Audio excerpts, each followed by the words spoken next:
तो हम लोग लौट आए हैं इससे पिछले वाले वीडियो से अपने अगले भाग पे। ये वीडियो संख्या 2 है कक्षा 9 के बच्चों के लिए, हिंदी माध्यम के विद्यार्थियों के लिए। हमने कहा था कि हीरोन का सूत्र हम सब पढ़ने वाले हैं। हीरोन का सूत्र किस लिए प्रयोग होता है? तो भैया त्रिभुज के क्षेत्रफल को निकालने के लिए। ये आपको हर कोई बताएगा, सही बात है। उससे पहले क्षेत्रफल क्या होता है? क्षेत्रफल, ठीक है, बाद में हम सब जानेंगे, क्योंकि इससे पिछले वाले वीडियो में हमने बताया है, सब बताया था कि हम भैया डिटेलिंग में जाएंगे, छोटी छोटी बातों को पकड़ेंगे, उसको नोचेंगे, खरोचेंगे और फिर उससे अपने सवालों को बनाएंगे। समझना बहुत ज़रूरी है। क्षेत्रफल बेटा क्या होता है? तो बाबू देखो, क्षेत्रफल क्या है? कोई भी एक आकृति है, जैसे ये त्रिभुज है, ये त्रिभुज कितने क्षेत्र को घेर रही है उसका न्यूमेरिकल आंकिक वैल्यू, ठीक है, वही होता है क्षेत्रफल।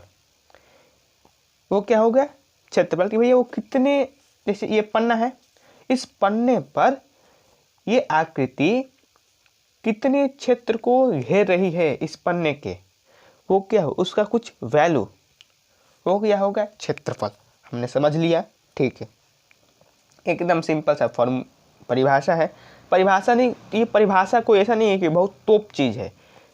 सिंपल सा तुम थोड़ा सा सोचोगे तो पा जाओगे। अब ऐसा तो नहीं है कि भैया त्रिभुज का क्षेत्रफल निकालने का चीज़ हम सब अभी पढ़ रहे हैं, हम सब पढ़ते आए हैं, बचपन से पढ़ रहे हैं, लगभग हर कक्षा में ही सब पढ़ने को मिल जाता है। एक आप लोग जो पढ़ते आए हैं वो क्या? वो ये कि त्रिभुज का क्षेत्रफल, हम क्षेत्रफल को ऐसे लिख रहे हैं, बराबर 1/2 गुने आधार गुने ऊंचाई। ये आप सब पढ़ते आए हैं, जिसको ऐसे लिखते हैं 1/2 इंटू बेस को लिख देते हैं b और इसको लिख देते हैं h, और त्रिभुज के एरिया को दिखा देते हैं a से, ठीक। ये आप लोग फॉर्मूला पढ़ते आए हैं, जी हाँ पढ़ते आए हैं, शुरू से ही पढ़े हैं आप लोग। तो क्या इस फॉर्मूला में कोई दिक्कत है? अगर दिक्कत था तो अब तक ये क्यों पढ़ाया जा रहा था? तो भैया इस फॉर्मूला में कोई दिक्कत नहीं है, फर्स्ट क्लास फॉर्मूला है। तब ये हीरोन साहब को क्यों देना पड़ा? इसलिए देना पड़ा क्योंकि हीरोन के फॉर्मूला में, पहले हीरोन का हम फॉर्मूला लिख देते हैं, हम सब बातें समझेंगे लेकिन धीरे धीरे। उसका फॉर्मूला क्या होता है भैया? तो एरिया बराबर अंडर रूट, यानी वर्गमूल में क्या, एस माइनस ए, एस माइनस बी और एस माइनस सी। जहाँ पर एस क्या होता है? एस जान लो, एस क्या है? एस होगा त्रिभुज का अर्ध परिमित, अर्ध परिमाप, ठीक है। और ए क्या हुआ? ए बी सी तीनों भुजाओं की लंबाई है। हमने हीरोन के सूत्र को जान लिया। अब ए बी सी क्या है, जो हमने यहाँ पर पिछले वाले वीडियो में, पिछले वाले लेक्चर में डाला था, ये वाला था ना, ये ए बी सी समझाया था ना। नहीं समझे हो बाबू तो देख लो एक बार फिर से। ये ए क्या है? एक भुजा की लंबाई है। जरूरी नहीं है कि हम यही वाला लेंगे, आसान क्यों रहता है? क्योंकि ए जो कोर है उसके सामने वाले को हमने ए नाम दे दिया, बी वाले को बी नाम दे दिया, सी वाले को सी नाम दे दिया, ठीक। ऐसा कोई बहुत भारी चीज नहीं है, हमने समझ लिया। तो भैया ये हो गया हीरोन साहब का, हीरोन साहब का ये हो गया हीरोन साहब। अब हीरोन साहब कौन थे भैया? हीरोन साहब भी एक गणितज्ञ थे। अब शायद तुम ये मत बोलना कि आपने बताया है कि वो फिलॉसफी से आता था, तो वो कुल अभी नहीं। ये हमने जान लिया लंबाई है। तो इस फॉर्मूला में क्या दिक्कत है? इस फॉर्मूला में दिक्कत ये है बाबू कि इसमें एक चीज़ है एच क्या है? ऊंचाई। और इसमें देखो, इसमें कोई ऊंचाई का बात नहीं, इसमें तीनों भुजाओं की लंबाई है। इसमें ऊंचाई ज्ञात करना है, ऊंचाई की लंबाई यानी ऊंचाई का माप। यानी अगर कोई त्रिभुज है उसमें हमको ऊंचाई नहीं पता है तो हम ये क्षेत्रफल नहीं निकाल पाएंगे।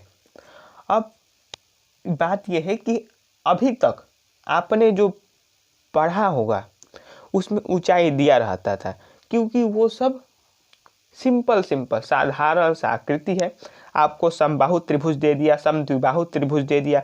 समबाहु त्रिभुज यानी जिसकी तीनों भुजाएं बराबर हो, समद्विबाहु यानी जिसकी दो भुजाएं बराबर हो, और विषमबाहु मतलब जिसकी तीनों भुजाएं आपस में बराबर नहीं हो। तो अगर विषमबाहु त्रिभुज है तो उसका क्षेत्रफल नहीं निकल पाएगा इस वाले फॉर्मूला से। क्यों? क्योंकि हमको ऊंचाई नहीं पता है। ऊंचाई कैसे निकालेंगे? और दुनिया में जो चीज़ें होती हैं वो आसान तो होती नहीं है। ऐसा तो है नहीं कि आपका खेत एकदम समबाहु त्रिभुज है, इधर से इधर से, या आपका ज़मीन जो भी है, क्योंकि भैया ऐसा तो है नहीं। विषम जैसे में ये एक त्रिभुज है, इसमें तीनों भुजाएं आपस में बराबर नहीं है। ठीक है, ABC नामकरण हम लोग कर देते हैं, सबसे पहले रहते हैं हम लोग करने में ये कुल। जैसे में देखो हीरोन के बारे में बुक में क्या लिखा हुआ है वो हम पढ़ देते हैं। हीरोन एक ग्रीक गणितज्ञ थे। उन्होंने भू सर्वेक्षण कार्यक्रम के दौरान किसी त्रिभुज के क्षेत्रफल को ज्ञात करने की विधि का आविष्कार किया था। भू सर्वेक्षण यानी भूमि मापन, सर्वेक्षण सर्वे जानते हो ना, तो भैया सर्वे कर रहे थे। अब उसमें त्रिभुज के आकार का आया तो उसका निकालना था, तो उनको निकालना पड़ा, फॉर्मूला ज्ञात करना पड़ा। इतना आसान काम भी नहीं होगा, हमको तो बस पढ़ना है। हमने जान लिया कि क्यों आया, क्योंकि ऊंचाई वाली चीज़ इसमें नहीं है। इसमें तीनों भुजाओं की मात्र देखो, तीनों भुजाओं की लंबाई डालना है। एस क्या है भैया? ए से अर्ध परिमाप। अब परिमाप क्या होता है? परिमाप होता है तीनों भुजाओं त्रिभुज का या किसी भी चीज़ का परिमाप क्या होता है? परिमाप होता है कि जो आउटर बाउंड्री है, जो बाउंड्री है, ठीक है, उसका लंबाई। जैसे मैं मान लो कि ये कोई आयत है, इसका परिमाप तुम क्या पढ़े हो? 2 × L + B इन्हें पढ़े हो, 2 गुने लंबाई प्लस चौड़ाई। तो ये असल में है क्या? L है, ये B है, लंबाई चौड़ाई। लंबाई को जोड़ दिए L + L, चौड़ाई को जोड़ दिए B + B, तो आ जाता है 2L + 2B, जिसमें से 2 मिल जाता है हम लोग को कॉमन, तो हम लिख देते हैं L + B। ठीक है, त्रिभुज का परिमाप क्या हुआ? परिमाप हुआ तीनों भुजाओं को जोड़ दिए हमने, तो मान लो कि इसका त्रिभुज का परिमाप क्या होगा? AB + AC + BC।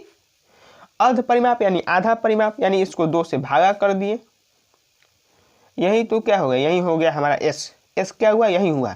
अब A वाले के सामने को अगर A लिख दोगे, B वाले को लिख दोगे B, और ये C वाले को C लंबाई के मापन में, तो यही हो जाएगा A + B + C/2, और यही ABC क्या है? तीनों भुजाओं की लंबाई है।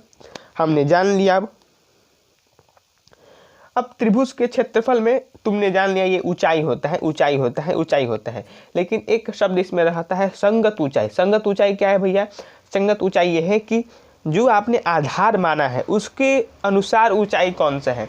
जैसे में ये त्रिभुज हो गया ना, ये त्रिभुज है, इस त्रिभुज में ऊंचाई ढेर सारी हो सकती है। कैसे? देखो ABC मान लो ये त्रिभुज है, तो अगर तुम BC को आधार मानते हो तो भैया A से एक 90 डिग्री गिराया जा सकता है। ऊंचाई क्या होता है? ऊंचाई हमेशा 90 डिग्री पर होता है, तो यहाँ पर एक 90 डिग्री का बन सकता है कोण। तो अगर BC है तुम्हारा आधार, तो ऊंचाई क्या होगा? AD मान लो, हम नाम दे देते हैं इसको AD।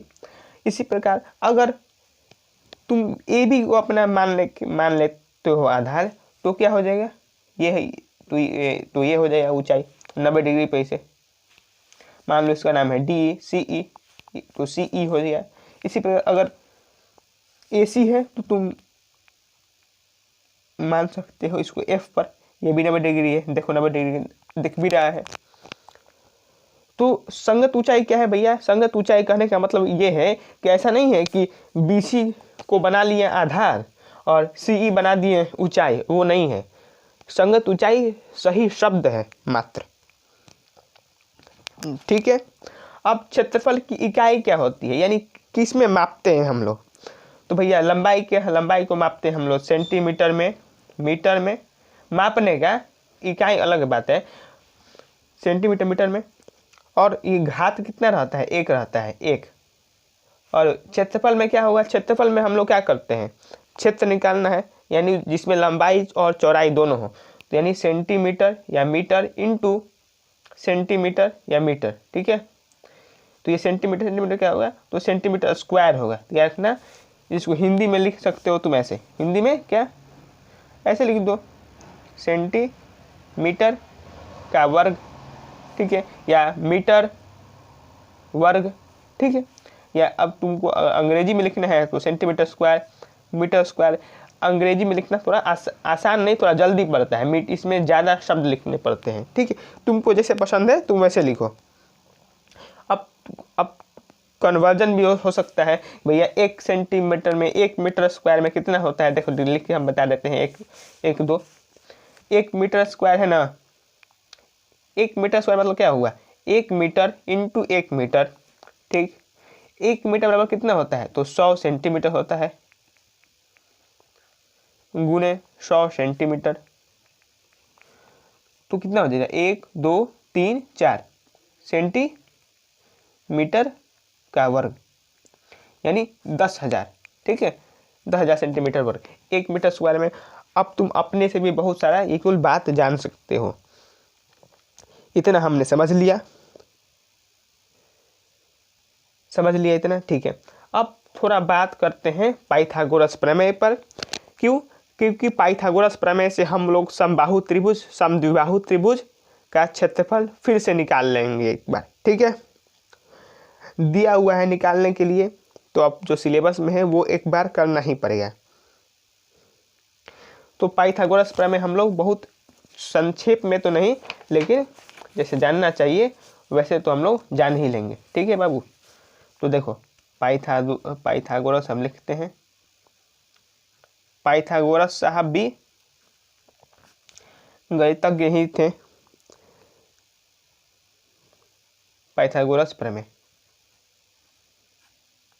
अब प्रमेय क्या होता है आज इस पर बात नहीं होगी, वरना फिर से लेक्चर बहुत लंबा हो जाएगा, वो भी नहीं करना है हमको। तो पाइथागोरस प्रमेय समझो इस प्रकार की सब्जी बनाने के लिए आपको चाहिए एक त्रिभुज। कौन सा त्रिभुज? तो भैया एक समकोण त्रिभुज, जिसका नामकरण कर दिया गया ABC। इसमें एक कोण B मान लो 90 डिग्री का है, जी हाँ 90 डिग्री का है। इसमें AB कुछ हुआ, BC कुछ हुआ और AC कुछ हुआ, जिसमें AC सबसे आसान लिखना है। AC क्या हुआ? AC हुआ हमारे पास कर्ण। BC को तुम अगर आधार बनाते हो तो AB ये हो जाएगी, ये हो जाएगा लंब। AB को अगर आधार बनाते हो तो BC हो जाएगा लंब, क्योंकि दोनों एक दूसरे पे 90 डिग्री पे है, तो लंब यानी परपेंडिकुलर 90 डिग्री वाला। तो AB को चलो हम लोग बना लेते हैं लंब और BC को बना लेते हैं आधार, जिसको अंग्रेजी में कर्ण को हम लोग हाइपोटेनस को H से लिखते हैं, आधार को B से और इसको P से लिखते हैं, ठीक है। देखो तो पाइथागोरस में किताब में लिखा हुआ है प्रसिद्ध यूनानी दार्शनिक एवं गणितज्ञ, तो लिखा हुआ है ना यूनानी दार्शनिक, दार्शनिक यानी जो कि दर्शन शास्त्र जो जानकार हो उसका, तो हमने कहा था वही वाला चीज़ है कि भैया पहले मैथ जो है वो फिलॉसफी के अंदर ही आता था, दर्शन शास्त्र के अंदर। अब AC क्या हुआ? ये कर्ण क्या है?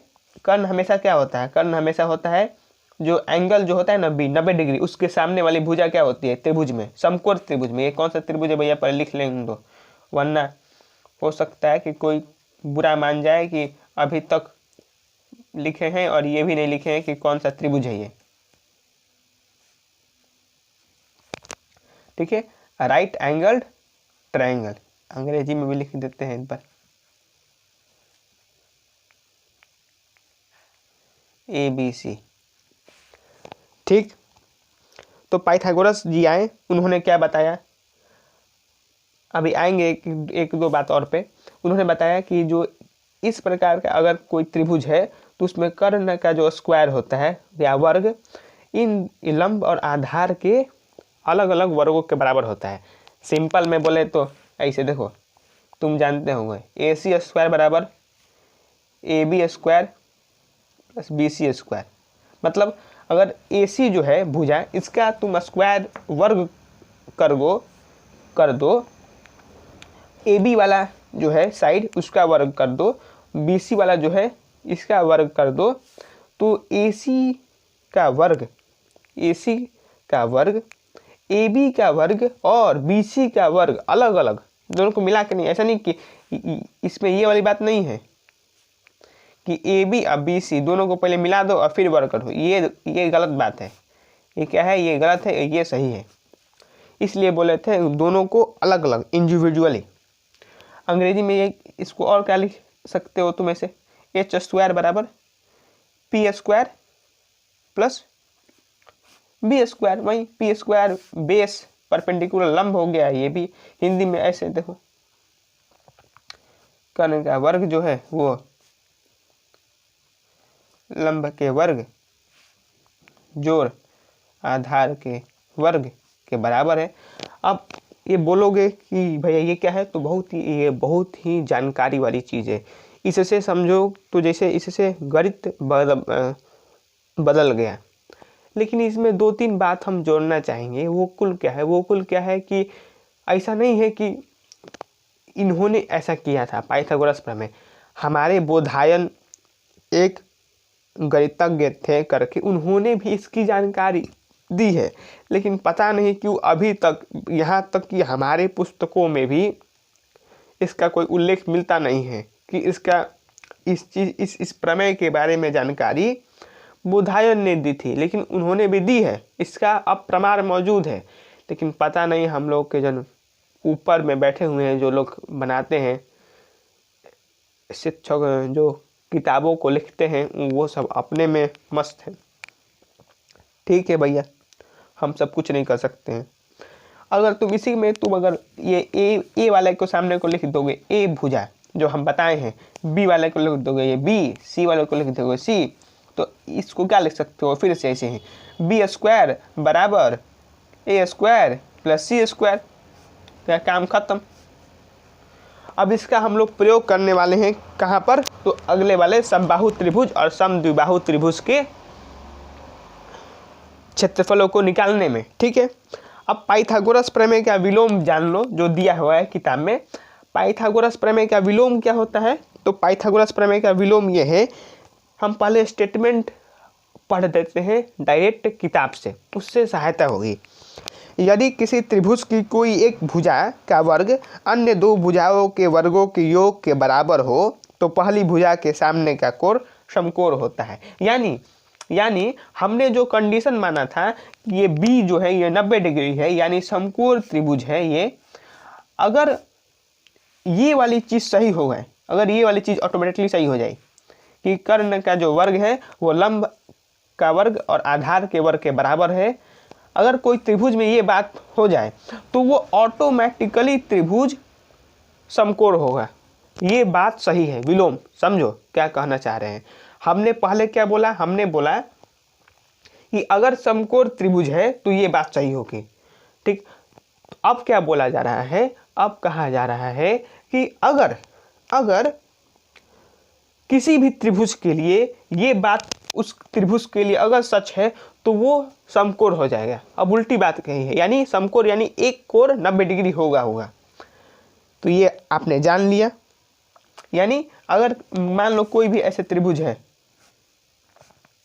अगर इस त्रिभुज में पी पी क्यू आर, अगर इस त्रिभुज में क्यू आर बराबर क्यू आर स्क्वायर वाला लिखते हैं हम, P Q square plus P R square लिख देते हैं हमेशा, तो ऑटोमेटिकली ये जो पी वाला जो कोण है यहाँ पर ये 90 डिग्री हो जाएगा, क्योंकि ये बात सच हो गई। इसका उल्टा भी सत्य है, जिसको बोलते हैं पाइथागोरस प्रमेय का विलोम। ठीक है, इतना समझ गए हम लोग। अब हम लोग क्या जानने वाले हैं, तो अब हम लोग जानेंगे जो हमारा, जो हमने कहा था कि, हमने क्या कहा था, हमने कहा था कि समबाहु त्रिभुज, समद्विबाहु त्रिभुज दोनों का क्षेत्रफल निकालने का फॉर्मूला। ठीक है, इसको अभी हटाते हैं हम। अब जानते हैं हम लोग समबाहु त्रिभुज जो है उसका क्षेत्रफल निकालने का फॉर्मूला। देखो, समबाहु त्रिभुज का क्षेत्रफल, पहले समबाहु त्रिभुज बना लेते हैं हम सब। दिख रहा होगा, जी हाँ दिख रहा है। नामकरण ए बी सी, हर कोण सब 60 डिग्री का है। अब ये दोनों तुम लिख लेना खुद से। अब अगर तुमको निकालना है इसका क्षेत्रफल, तो पहले हम लोग BC पर A से एक लंब डालेंगे, यानी 90 समझो ऊंचाई बनाएंगे।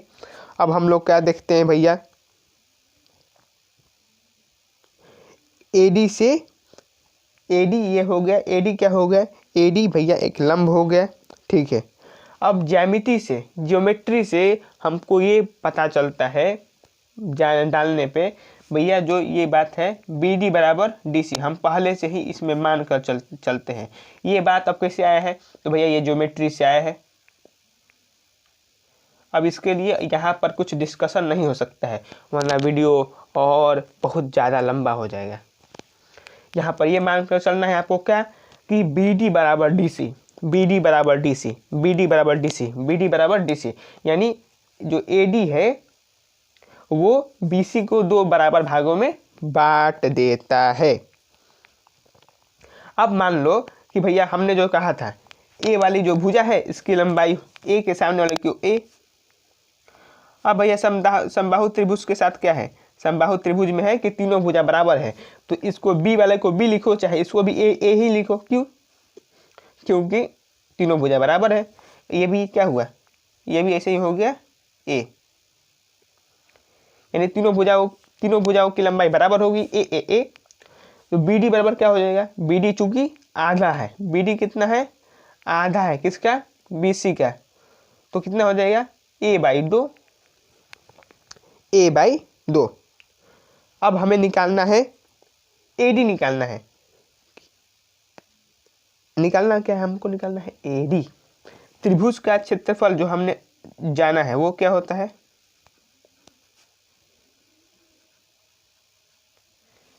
त्रिभुज का क्षेत्रफल क्या होता है, हमने जाना है 1/2 गुने आधार गुने संगत ऊंचाई।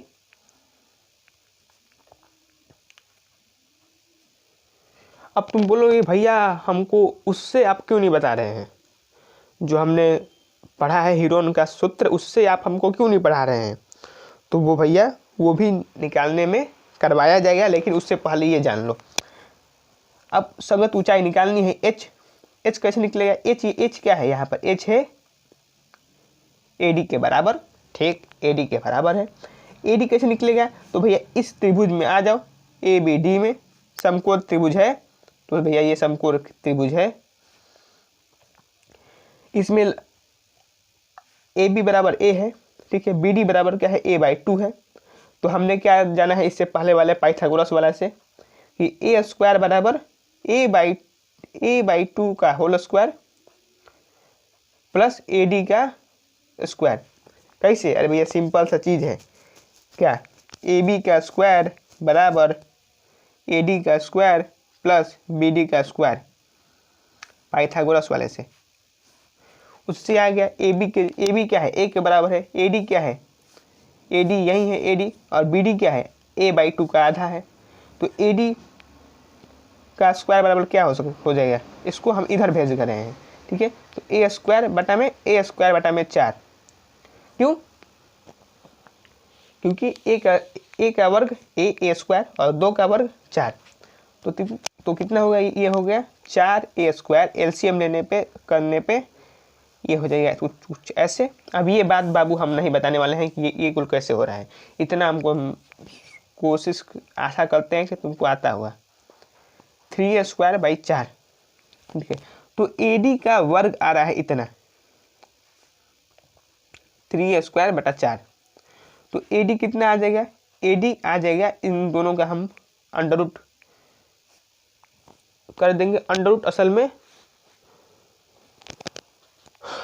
करने पे क्या आ गया, तो 3A²/4, तो A² का वर्गमूल A, 4 का नीचे में 2 और नीचे में ऐसे हो जाएगा 3, तो कितना आ गया ये, तो हमारा आ जाएगा कितना आ जाएगा, तो ये कुछ आ गया ऐसे √3 × A/2, ये क्या हो गया, ये हो गया हमारा ऊंचाई का माप हमने निकाल लिया।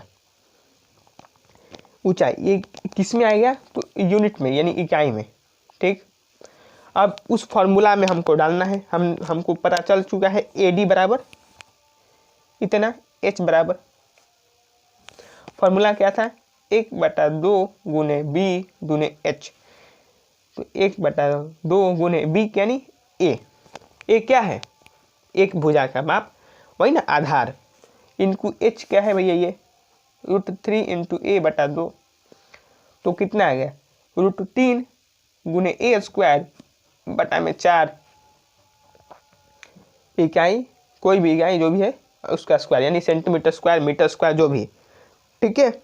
वर्ग इकाई, इसको याद में लिख सकते हो वर्ग इकाई, जहाँ पर A क्या है, जहाँ पर A है हमारा भुजा,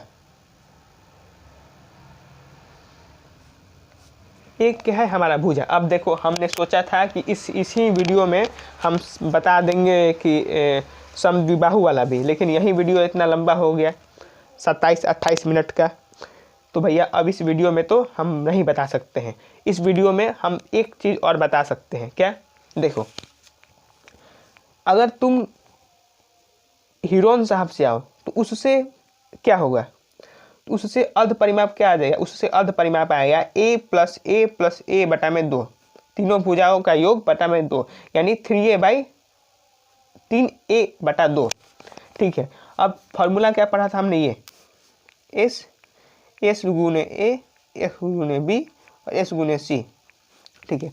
तो डालते हैं हम सब, इसमें क्या आएगा देखो 3A/2 × 3A/2 माइनस A, और फिर से 3A/2 × -A, हिसाब यही होगा, तो यही चीज़ हमको 3 बार करना है ना, 3 बार, ये क्या है, ऐसे ही ना है कुछ A × A × A, है कि नहीं है कि नहीं है, तो हम सब को बार बार ऐसा करना पड़ेगा, इसलिए हम कब ऐसे कर देंगे इसका होल पावर 3।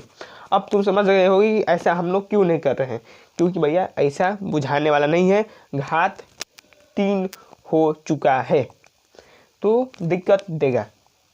अभी के लिए हमारे पाई जो हीरोन साहब थे, अगर उससे हम लोग निकालने का प्रयास करते हैं अपने समबाहु त्रिभुज के क्षेत्रफल वाला को, तो दिक्कत होगा निकालने में। अगर तुमको शौक है तो तुम इसके आगे कर सकते हो, खुद से कोशिश करो, नहीं तो ये वाला हमारा